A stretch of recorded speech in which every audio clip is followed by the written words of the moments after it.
Hey y'all, Terme here. This time I'm going to be reviewing the zombie double feature from Blue Underground Midnight Movies.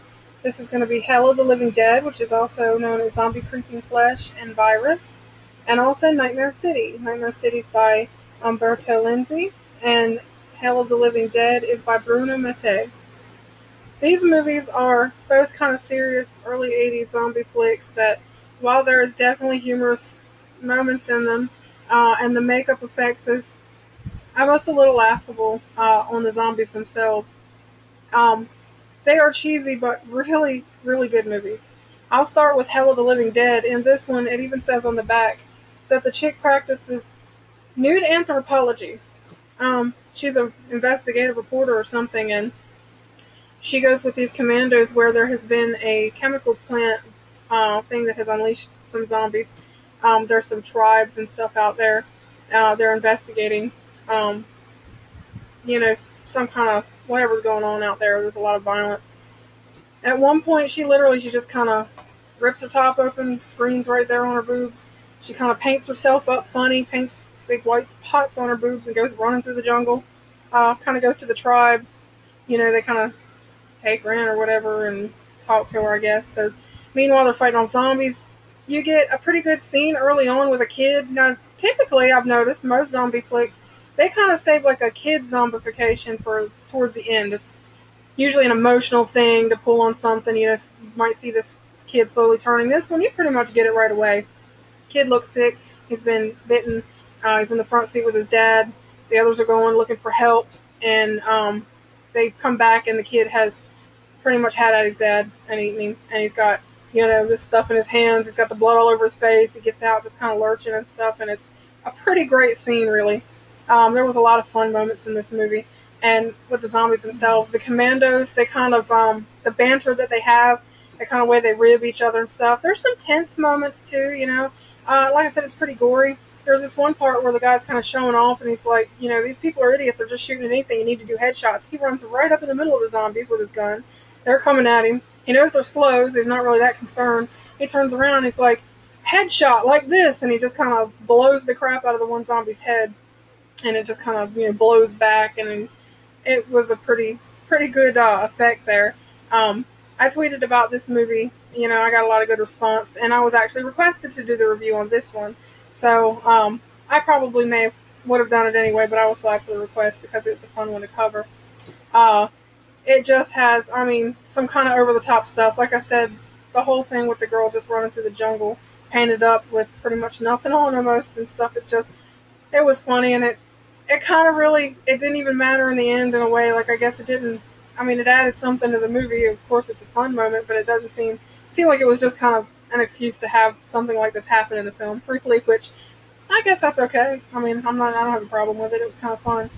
But there was a lot of great stuff, like I said, with the zombies themselves. The plants in the beginning with the ones when they turn and they're, eating on each other. You get a lot of great gore scenes right off the bat.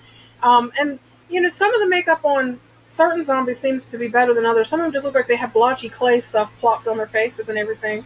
Other ones, they had like this bloody, gory stuff and all.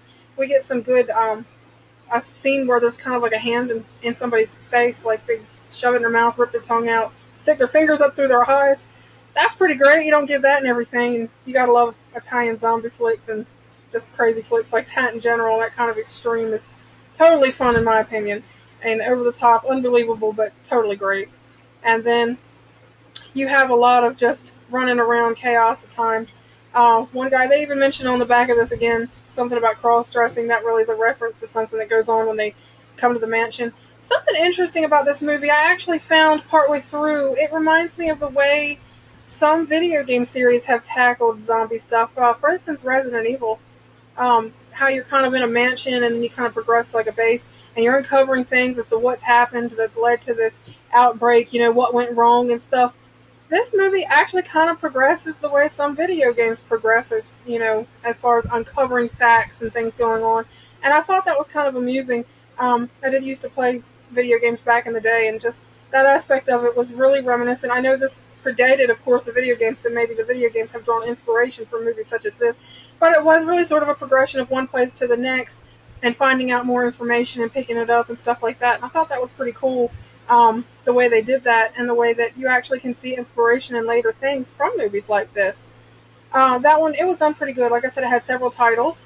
It did make it onto the secondary list of the banned video nasties, the non-prosecuted ones, and it for good reason. They had a lot of gore, like I said, stuff like that in it. So that one was banned mostly for those reasons. The cover itself, I don't think would have got it. I think it was really the content. Of course, there are some pretty cool covers out there.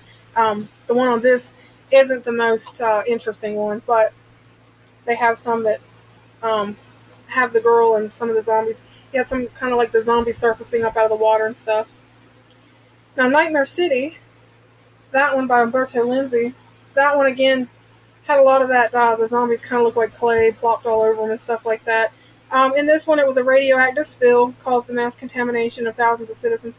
In the beginning, you see a plane land, and the people they're watching this plane come in on the radar. There's no response. A lot of people gather. They look at it like it might be about to be a terrorist attack thing because there's no response and this plane's unscheduled and stuff. So it lands. The doors open. This guy that kind of looks like maybe some sort of doctor or something starts to emerge. And then next thing you know, there's just all these zombies. It's complete chaos. And next thing you know, it's just kind of over the city. You're being intermingled with some scenes at a television thing where these ladies, they're either dancing or doing aerobics. I can't quite figure out. It kind of seemed like a dance routine to me, the way the music was and stuff, but they were all uniformly dressed and stuff.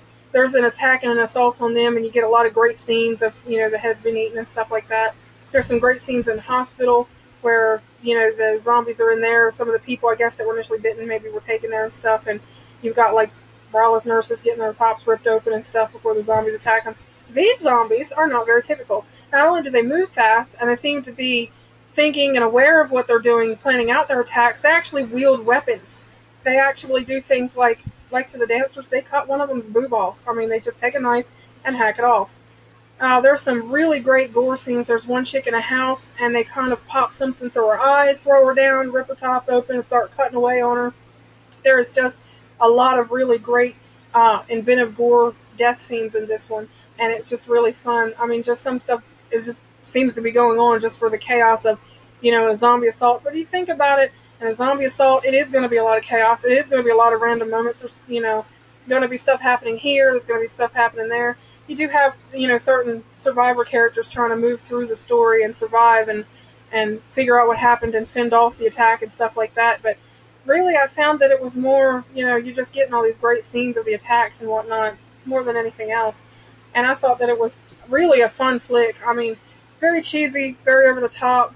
And it's probably one of the earlier ones where the zombies were just kind of, running at people. But you don't see too many where the zombies are just picking up weapons and using knives and, thinking out their stuff. Usually zombies, it's like their reanimation of the dead, so their brain functions really aren't working and they're going on base instinct. But in this one, they seemed like while they more like became sort of rotting, carnivorous, cannibalistic people. And I guess, they're still zombies, but they're not like your typical zombies, I suppose what I'm getting at. So both of these movies are really fun, a great combo. You can pick some of them up on Blu-ray. I believe Hell of the Living Dead's actually with one called Rats, sometimes also. On Blu-ray, that's what it was with. And Nightmare City, you can get that from Arrow on Blu-ray, and I actually plan to pick that up as this disc. I don't know if it's going to be on everybody's, but mine kind of had a moment where it messed up and didn't play properly and kind of annoyed me. It was a rather good movie. It was the first time I had ever watched this one the other day, Nightmare City. I had seen Hell of the Living Dead some time ago, as my brother had that with Rats on DVD for a while. Really good, solid zombie flicks if you like old Italian, early 80s, late 70s Italian, I said Italian, flicks like that. They're violent, over the top, very gory, nudity for nudity's sake. Very, very fun films, and definitely worth a watch. Great fun films, sit down, with somebody, kick back, don't take them too seriously, and just have fun with them, because these movies, they're pure fun, really. And I definitely recommend them, so I hope y'all check them out. Thanks for the recommendation from my Twitter follower. And if anybody has any more suggestions, you know where to find me. You can comment here, or Tarame79, Tarame79 on Twitter. And I hope that you like, subscribe, and watch some more of my reviews. Thank you.